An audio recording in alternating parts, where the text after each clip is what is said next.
Hello guys, welcome to ISPCS diaries. जैसे कि मैंने आपको पिछली वीडियो में यूपीएससी के बारे में बताया कि कैसे मैंने यूपीएससी का मेंस दिया। फिर मैंने आपको अपने प्रीलिम्स की स्ट्रैटेजी बताई, प्रीलिम्स के रिसोर्सेज बताए। तो अगर आपने अभी तक वो वीडियोस नहीं देखी हैं तो जाके उन्हें तुरंत देख लीजिए। मैंने आपको ये भी बताया था कि इस बार मैंने UPPCS 2025 का एग्ज़ाम दिया है। तो आंसर की से मैंने मैच किया तो मेरे 95 प्लस क्वेश्चंस सही हो रहे हैं। तो आज मैं आपको दिखाने वाली हूँ कि मैंने कैसे पेपर अटेम्प्ट किया, मेरे पेपर पर अटेम्प्ट करने की कैसे स्ट्रैटेजी थी, कैसे मैं पेपर अटेम्प्ट करती हूँ। और आज मैं अपने उस क्वेश्चन पेपर के साथ आपको दिखाने वाली हूँ ये सब जो मैंने इसी बार यानी 2025 में दिया है। यानी जो जो क्वेश्चन पेपर मेरा वहाँ था, जैसे मैंने क्वेश्चंस वहाँ अटेम्प्ट किए तो मैं आपको वही सेम पेपर आज दिखाने वाली हूँ। तो आप उस पेपर में देख सकते हैं कि मैंने कैसे एलिमिनेशन किया है, कैसे मैंने 50-50 ऑप्शंस को चूज़ किया है, फिर मैंने कैसे एंड में वो सब सेलेक्ट किया और OMR भरी। तो ये आपके UPPCS 2026 प्रीलिम्स के लिए बहुत ही इम्पॉर्टेंट वीडियो है। तो इसी पूरी वीडियो को ज़रूर आखिरी तक देखिए और सीखिए कि कैसे आप 100 प्लस मार्क्स को स्कोर कर सकते हैं। तो वैसे मेरा टारगेट 105 प्लस था, बट चूँकि पेपर इस बार थोड़ा अनप्रेडिक्टेबल था, काफ़ी चीज़ें पेपर में बदली, करंट अफेयर्स का वेटेज भी काफ़ी कम रहा, पेपर हल्का सा UPSC के पैटर्न की तरफ टिल्टेड दिखाई दिया। ऑप्शंस के साथ काफ़ी खेल किया इस बार आयोग ने। तो जैसे कि ऑप्शंस टफ़ बनाए जाते हैं, कभी कभी ऑप्शंस इजी बनाए जाते हैं, तो इस बार के ऑप्शंस टफ़ थे। सारे स्टेटमेंट्स और सारे क्वेश्चन जब आप पढ़ेंगे, जिसने अच्छे से तैयारी करी है, तो उससे ये महसूस होगा कि सब कुछ तो हमने पढ़ा हुआ है, तो उससे पहले इंस्टेंस पे पेपर इजी लगेगा, जैसा मोस्टली स्टूडेंट्स के साथ हुआ। मेरे साथ भी यही हुआ था, मुझे भी पेपर काफ़ी इजी लगा था कि क्योंकि मुझे सारे स्टेटमेंट्स आते थे। पूरे 150 क्वेश्चंस में ऐसा कोई क्वेश्चन नहीं था जो मैंने कभी पढ़ा नहीं हो, मैंने कभी देखा नहीं हो, मैंने कभी सुना नहीं हो। बट बात वही आती कि जब आप ऑप्शंस पे आते हैं तो आप 50-50 में फंस रहे थे, तो यानी पूरा पेपर 50-50 का गेम हो गया था। तो जब 50-50 चीज़ें होती हैं तो आप जानते हैं आधे सही होने की संभावना, आधे गलत होने की संभावना। तब आपकी एक्यूरेसी पे डिपेंड करता है कि आप कितना सही कर सकते हैं, यानी आप कितना सही जा सकते हैं। तो इसलिए आपको हमेशा ध्यान रखना है कि आपके नेगेटिव कितने होते हैं। अगर आप जब टेस्ट सीरीज़ अटेम्प्ट करेंगे या आप ऐसे ही जब कुछ अटेम्प्ट करेंगे तो आपको ये पता चल जाएगा कि आपका सेफ़ ज़ोन क्या है। एक बार आप अपना सेफ़ ज़ोन जान जाएँ, उसके बाद फिर आप नंबर ऑफ़ क्वेश्चंस अटेम्प्ट कर सकते हैं। जैसे मेरा टारगेट था कि मुझे इस बार 130 प्लस अटेम्प्ट करने थे, बट जैसा कि मैंने आपसे कहा पेपर थोड़ा सा अनप्रेडिक्टेबल था और हल्का सा टफ़र साइड पे था, तो मैं इस बार 132 प्लस ही अटेम्प्ट कर पाई। और जब मैं पेपर दे के आई तो मुझे ऐसा लगा कि मुझे 140 प्लस अटेम्प्ट करने चाहिए थे। मैं 140 प्लस अटेम्प्ट कर सकती थी क्योंकि मुझे क्वेश्चंस आते थे। तो वहीं ये होता है कि जब आप एग्ज़ाम हॉल में होते हैं तो वहाँ पे काफ़ी सारा प्रेशर होता है और फिर काफ़ी सारी चीज़ें होती हैं जिसकी वजह से आप एक सेफ़ स्कोर नहीं कर पाते हैं। बट फिर भी आपको हमेशा ध्यान रखना है कि PCS जैसे एग्ज़ाम्स में 130 प्लस तो आपको अटेम्प्ट करना ही है किसी भी कॉस्ट पे। तो मैंने 132 अटेम्प्ट किए थे, तो उसमें से मेरे जो है 105 सही हुए और बाकी गलत हुए। तो मेरे वही 95 और 96 का स्कोर आ रहा है। अब देखते हैं कि फ़ाइनल रिज़ल्ट्स कैसे रहते हैं, कट ऑफ कितनी जाती है, उस हिसाब से फ़ाइनल लिस्ट में नाम बिल्कुल आएगा, मुझे पूरी उम्मीद है। तो ठीक है, फिर गाइस हम स्टार्ट करते हैं। तो हम क्वेश्चन नंबर 1 से स्टार्ट करेंगे। तो ये जो क्वेश्चन है, जब आप ये क्वेश्चन देखते हैं तो ये अगर आप स्पेक्ट्रम पढ़ते हैं तो मैंने चूँकि मॉडर्न हिस्ट्री के लिए, ये मॉडर्न हिस्ट्री का क्वेश्चन है गाइस। अगर आप फर्स्ट टाइम ये वीडियो देख रहे हैं, आप नहीं जानते हैं, वैसे मैं आज ये जो ये वीडियो आपको बता रही हूँ तो ये अगर आप पहली बार अटेम्प्ट कर रहे हैं तो भी आपको हेल्प करेगी, और अगर आप पहले से ही स्टूडेंट रह चुके हैं, आपने कई बार प्रीलिम्स दिया है, तो भी ये आपकी काफ़ी हेल्प करने वाली है। तो जैसा ये क्वेश्चन है कि किसने रिज़ाइन कर दिया था वायसरॉय एग्जीक्यूटिव काउंसिल से जालियांवाला बाग मैसेकर के बाद। तो वैसे हम मॉडर्न हिस्ट्री के लिए स्पेक्ट्रम पढ़ते हैं, मेरा भी रिसोर्स स्पेक्ट्रम ही था। तो ये फैक्ट शायद स्पेक्ट्रम में नहीं है, जहाँ तक कि मुझे अभी याद आ रहा है। मुझे एग्जैक्टली नहीं याद है, मैंने स्पेक्ट्रम से बाद में देखा नहीं, बट जब मैंने पढ़ा तो मुझे ये वहाँ नहीं मिला।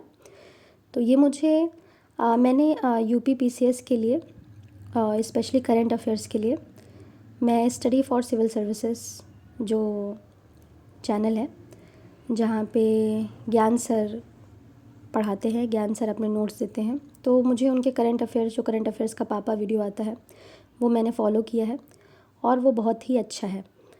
और यूपी पीसीएस के लिए मैंने उनका पूरा कोर्स भी लिया था, जिसमें वो लिस्टिंग देते हैं, कंपाइलेशन देते हैं और कुछ नोट्स देते हैं। तो वो मैंने फ़ॉलो किया था, वो मैंने 2024 में लिया था। और 2024 अटेम्प्ट में मेरा पीसीएस में नहीं हुआ था सिलेक्शन। यही मैं वहाँ पे भी बॉर्डर लाइन पे थी, तो किसी शायद 1-2 नंबर की वजह से ही रुक गया होगा पिछली बार अटेम्प्ट। तो इसलिए मैंने अपना ही सेपरेट अटेम्प्ट में वो गलतियाँ सुधारने की कोशिश करी और मैंने एक सेफ़ स्कोर लाई हूँ इस बार मैं। तो ये मुझे वहाँ उनके नोट्स जो हैं मॉडर्न हिस्ट्री के, जो सर के जो नोट्स थे, तो वहाँ पे ये फैक्ट डायरेक्टली लिखा है, तो मुझे ये वहीं से याद था। तो ये मैंने सही लगाया और ये आप जैसे देख सकते हैं कि यहाँ पे जो मुझे एकदम 100% आता है, तो वहाँ पे मैंने एक ही टिक लगाया हुआ है। तो आप देख सकते हैं वही एक टिक है और वही आंसर है। और आप ये भी ध्यान रखिए कि मैं ये करती हूँ कि जब पेपर देखने की आपकी क्या, पेपर अटेम्प्ट करने की आपकी क्या स्ट्रैटेजी होती है। जैसे पेपर आपके सामने आया तो तुरंत नहीं कि आप 1 से स्टार्ट कर दिए, नहीं, ये नहीं करना है। पहले आप एक बार 1 से लेके 150 तक सारे क्वेश्चन एक बार रफली ऊपर से देख लीजिए। आपको देख के पेपर का हल्का सा फॉर्मेट पता चल जाएगा, आपको आइडिया लग जाएगा अच्छा पेपर टफ़ है या इजी है, तो वो आपको बाद में हेल्प करेगा। और उसके बाद फिर आप अटेम्प्ट करिए। मैं क्या करती हूँ, जैसे पेपर हम जानते हैं पेपर हमारा ब्लैक इंक में होता है, तो मैं ब्लू इंक यूज़ करती हूँ ताकि मुझे डिस्टिंक्टली दिखाई दे। जैसे आप देख सकते हैं कि ये ब्लू इंक है, तो इससे मुझे अलग अलग दिखाई देता है, क्योंकि अगर ब्लैक ब्लैक में कभी कभी कन्फ्यूजन हो सकता है। तो ये बहुत छोटी छोटी चीज़ें हैं जो आपको ध्यान रखनी है पेपर के दौरान और जो आपको डेफिनेटली हेल्प करने वाली हैं। फिर दूसरी बात, जब मैं, ये मेरा फर्स्ट आइटरेशन होता है, जब मैं फर्स्ट आइटरेशन करती हूँ तो मैं ब्लू इंक को यूज़ करती हूँ, और जब मैं सेकेंड आइटरेशन या थर्ड आइटरेशन की तरफ जाती हूँ तो मैं अपनी इंक चेंज कर देती हूँ, यानी मैं रेड पेन तब यूज़ करने लगती हूँ। तो ये मुझे क्लियरली डिस्टिंक्शन करने में हेल्प करता है और ये मुझे किसी भी कन्फ्यूजन से, किसी भी डाउट से भी बचाता है। तो ठीक है, आई होप मैंने आपको ये चीज़ें क्लियर कर दी हूँ जो आपको ध्यान रखनी है पेपर अटेम्प्ट करने के दौरान। तो ये क्वेश्चन 1 हमने कर लिया। ठीक है, मैं यहाँ आपको कोई फैक्ट्स, कोई डेटा या कुछ पढ़ाने वाली नहीं हूँ। मैं आपको बस ये बताने वाली हूँ कि मैंने पेपर कैसे अटेम्प्ट किया। तो मैं ज़्यादा किसी क्वेश्चन को एक्सप्लेन नहीं करूँगी। आई होप कि आपको ये बात समझ आ रही हो। फिर आप देखिए, दूसरा क्वेश्चन है, ये करंट अफेयर्स का क्वेश्चन है। तो ये पापा वीडियो में डायरेक्टली मौजूद था, तो और मैंने करंट चूँकि वहीं से पढ़ा है, मैं आपको बता चुकी हूँ। और ये ईजी भी है। अगर आप भारत पोल की बात करें, जैसे हम इंटरपोल जानते हैं, तो इंटरपोल से कोऑर्डिनेट कौन करता है? सीबीआई करता है। तो जाहिर सी बात है कि यहाँ पे भी करेगा। देखिए, एग्ज़ाम में नॉलेज के साथ साथ आपको कॉमन सेंस भी होना बहुत ज़रूरी है, क्योंकि अगर आप सिर्फ नॉलेज के बेस पे जाएंगे तो आप पूरा क्वेश्चन सारे अटेम्प्ट नहीं कर सकते, आपका सिलेक्शन भी नहीं होगा। जब मैंने अपनी फ़र्स्ट आइटरेशन करी थी तो मुझे 80 क्वेश्चंस वो आ रहे थे जो मुझे एकदम पहली बार में ही आ गए थे, यानी 80 क्वेश्चंस मुझे एग्जैक्ट आते थे जो 100% सही थे। इसके बाद 80 से जब मैंने 132 पे मैं गई, तो यहाँ मैंने एलिमिनेशन किया, मैंने ट्रिक्स लगाई, मैंने अपने लॉजिक्स लगाए। तो ये सारी चीज़ें वहाँ पे काम आती हैं। इसीलिए आपको नॉलेज आपको होनी चाहिए, उसके साथ साथ आपको ट्रिक्स, टेक्निक्स का यूज़ भी करना है। कॉमन सेंस जो कि इतना कॉमन नहीं होता, वो आपको ज़रूर यूज़ करना है। तो भारत पोल इंटरपोल से रिलेटेड है, तो सीबीआई। और एक चीज़ और मैं आपको बता दूं, जैसे इस बार आपने ऑप्शंस देखे कि कैसे ओनली 1, ओनली 3, है ना। तो मतलब जैसे कि यूपीएससी का पैटर्न, बट यूपीएससी क्या करने लगा है, वो ओनली 1 पेयर, है ना, ओनली 2 पेयर, वो यहाँ तक पहुँच गया है। तो अभी ये ओनली 1, ओनली 2 पे ही आए हैं। अगर मैं ट्रिक्स की बात करूँ, तो जैसे एक ट्रिक आपको इस क्वेश्चन में दिखी कि आप जानते थे कि इंटरपोल सीबीआई से कनेक्टेड है, तो उसी तरह से भारत पोल भी सीबीआई से होगा। ये आप थोड़ा सा दिमाग लगा सकते थे। दूसरी ट्रिक ये है कि जब आप ये पूरा पेपर करते, जब आप 150 क्वेश्चन्स करते, तो आपको ये पता चलता कि ज़्यादातर ऑप्शंस, मतलब कि जैसे मैंने कहा कि मुझे 80 क्वेश्चन एकदम सही सही आ रहे थे। तो 80 क्वेश्चंस में मुझे लगा कि मैक्सिमम जो ऑप्शंस हैं वो ओनली 1, ओनली 2, है ना, ये वाले ऑप्शन सही हो रहे हैं।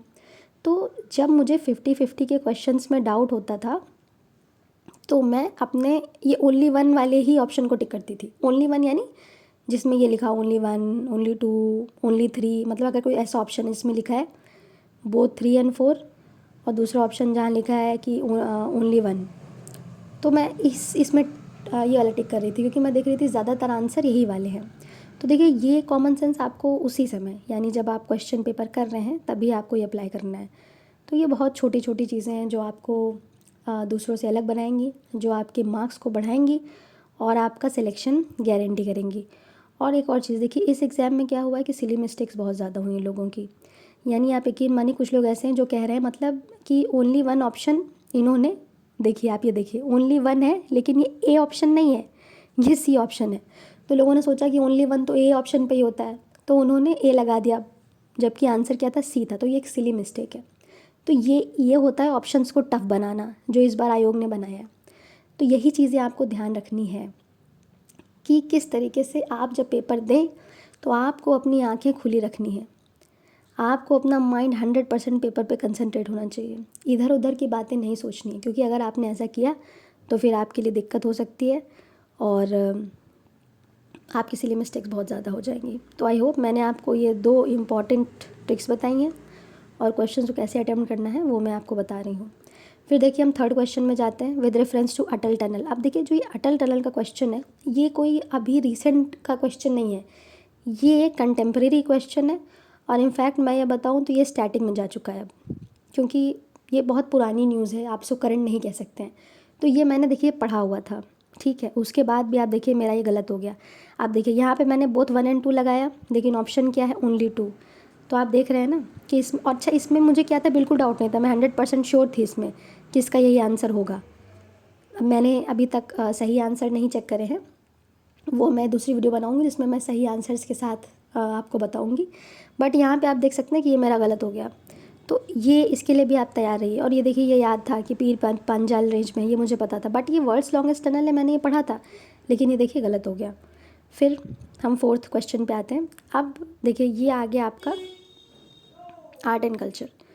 आप इसको आर्ट एंड कल्चर ले लीजिए या आप इसको मिडिवल हिस्ट्री ले लीजिए, किसी भी पोर्शन को ले लीजिए। तो देखिए ये भक्ति मूवमेंट, सूफी मूवमेंट से रिलेटेड क्वेश्चन है और ये बहुत इंपॉर्टेंट थीम भी है यूपी पीसीएस की।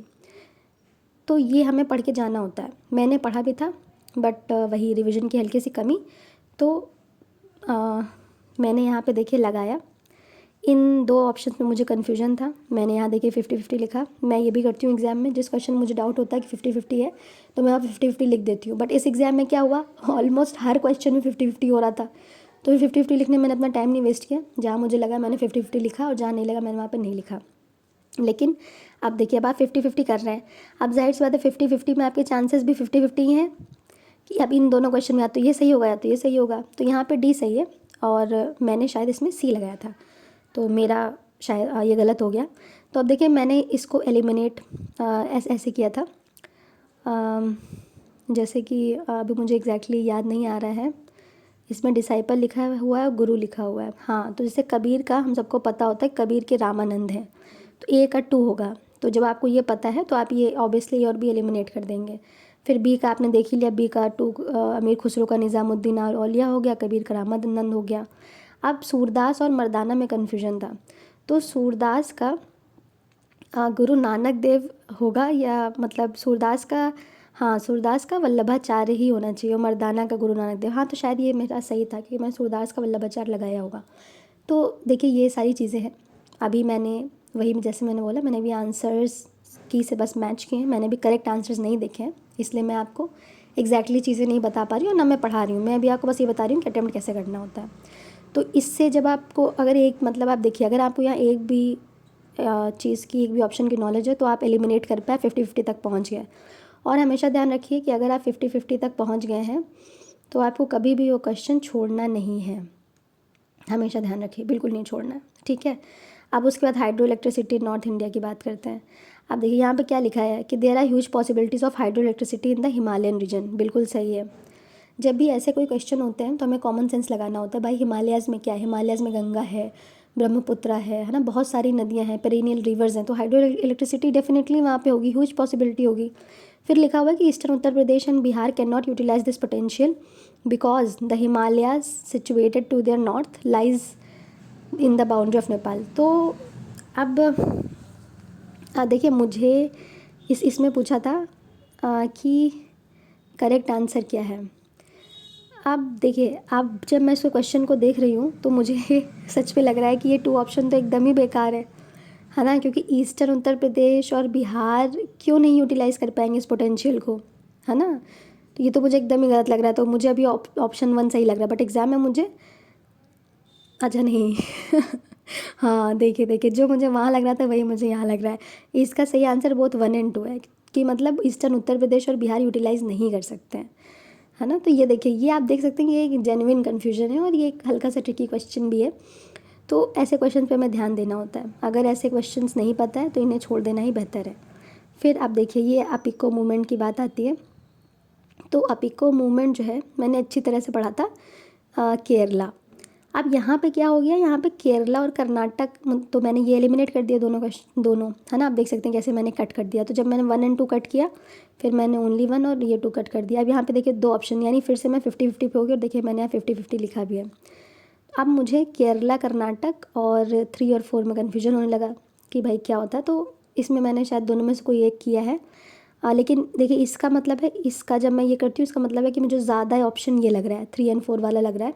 बट मुझे ये याद था कि एपिको मूवमेंट मैंने किसी एक में पढ़ा, या तो केरला में, कर्नाटक में, बट मुझे बार बार केरला लग रहा था। तो केरला का ओनली 3 कहीं था नहीं, तो शायद इसीलिए मैंने 3 एंड 4 चूज़ किया होगा इसमें। बट देखिए यहाँ सही आंसर ओनली 4 है। फिर इसके बाद हम आते हैं इस क्वेश्चन। तो देखिए अब ये पॉलिटी का क्वेश्चन है। तो देखिए पॉलिटी के क्वेश्चंस हम सब जानते हैं। पॉलिटी का एक ही रामबाण है, वो है लक्ष्मीकांत। और ये डायरेक्टली लक्ष्मीकांत से क्वेश्चन आया हुआ है, बहुत ही आसान है। अगर आपने अच्छी तरह से पढ़ा है तो आप इसको सही कर लेंगे। दोनों ही स्टेटमेंट्स ट्रू हैं और करेक्ट एक्सप्लेनेशन है। फिर 8th क्वेश्चन की बात करते हैं। देखिए क्रोनोलॉजी के क्वेश्चन हम जानते हैं। क्रोनोलॉजी के क्वेश्चन यूपीपीसीएस के फेवरेट क्वेश्चन हैं, है ना? यूपीपीसीएस बिना क्रोनोलॉजी के तो कोई क्वेश्चंस बनाते ही नहीं है। तो ये क्रोनोलॉजी क्वेश्चन है और ये काफ़ी आसान क्रोनोलॉजी है।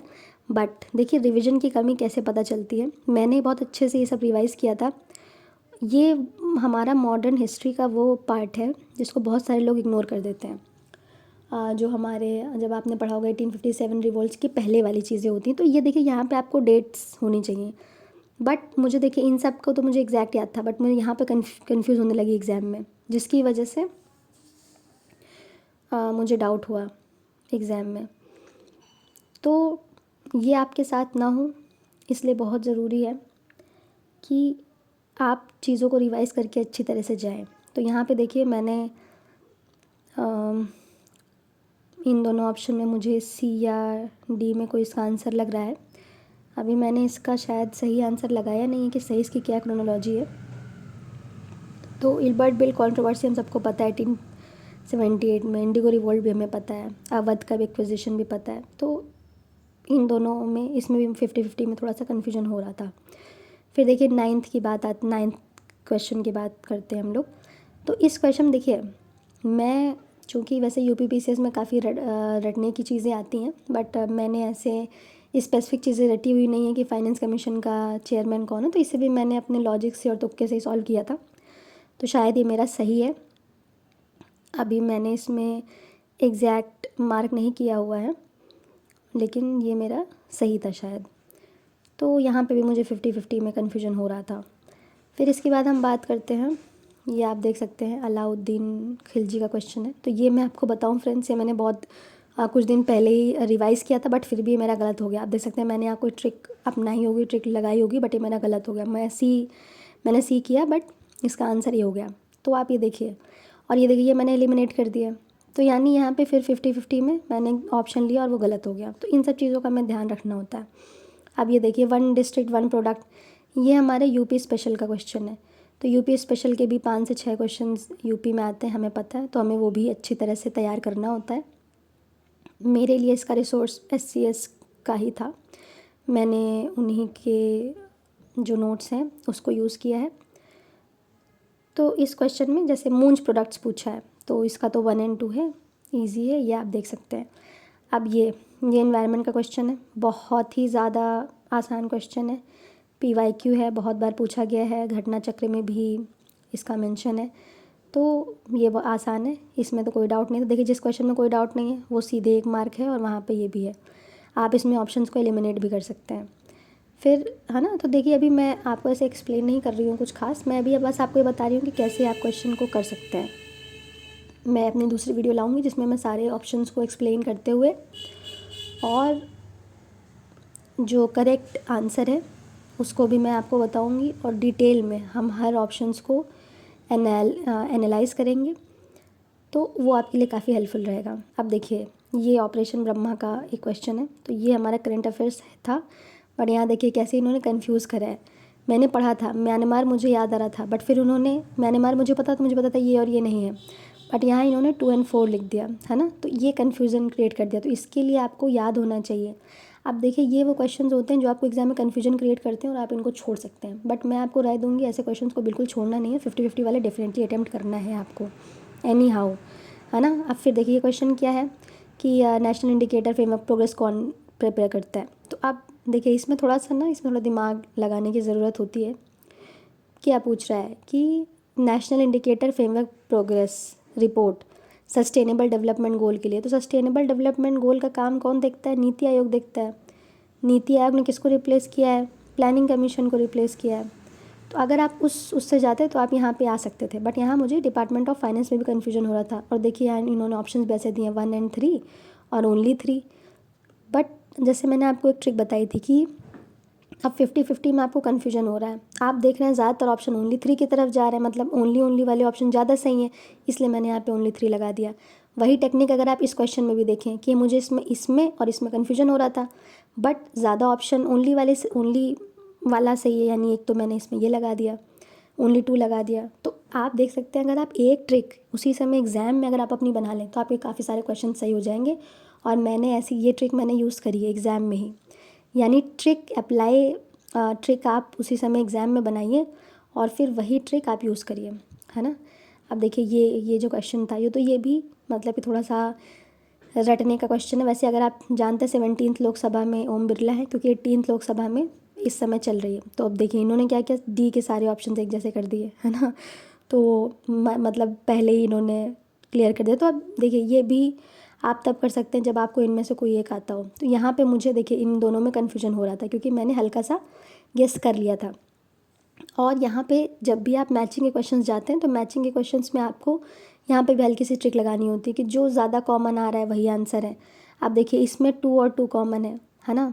अब लेकिन देखिए यहाँ पे भी 2 और 2 कॉमन हो गया और यहाँ पे तो खैर दोनों ही कॉमन है। तो इस बार इन्होंने ऑप्शंस इतने टफ बनाए थे कि आप ये कॉमन वाली ट्रिक आपकी फ़ेल हो गई मैचिंग में, है ना। तो ये ट्रिक आपकी नहीं लगेगी। तो मुझे यहाँ पे ये पता था कि मुझे ऐसा कुछ याद आ रहा था कोई चीज़, तो फिर मैं इन 2 ऑप्शंस पे पहुँची थी। अभी मुझे वो नहीं याद आ रहा है, तो इसीलिए 50-50 में मैंने शायद इसमें टिक भी किया है।